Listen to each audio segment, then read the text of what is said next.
At launch, we're looking at bringing 4 classes into the game. We've got Rage, which is a heavy melee character.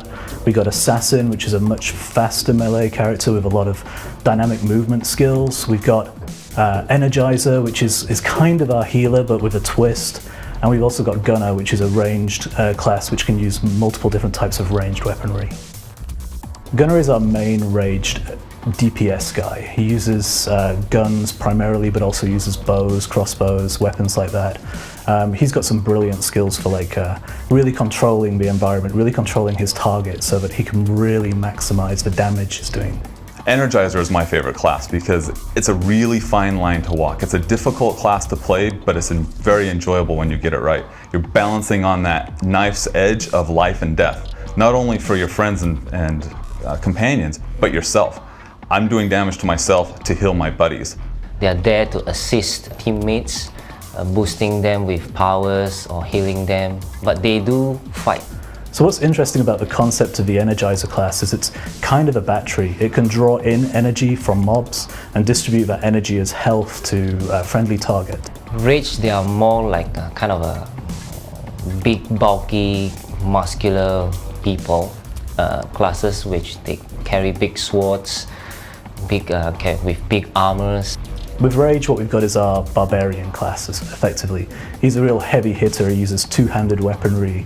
All his swings, they can hit multiple targets at the same time, so there's a lot of AoE skills, and it's also really got some really beefy-looking, sort of oversized weaponry.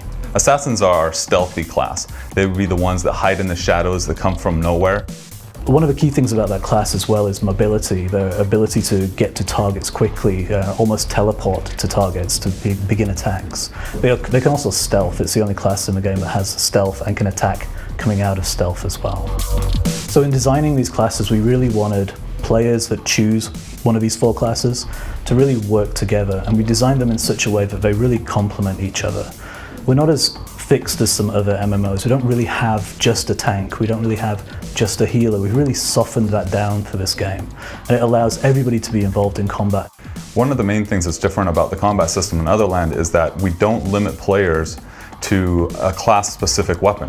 If I'm a Rage player and I like playing Rage, which uses big two-handed weapons, I could also switch to a small sword or to a gun if I'd like to. A lot of the skills are actually found on the weapon. So in Otherland, a Rage character could actually be using his class abilities to do his job, whether that's damage or tanking. But then he could also equip, let's say, a gunner shotgun, and it has its own special abilities, and he can then use those abilities in combination with his own Rage class abilities to create really interesting and fun scenarios.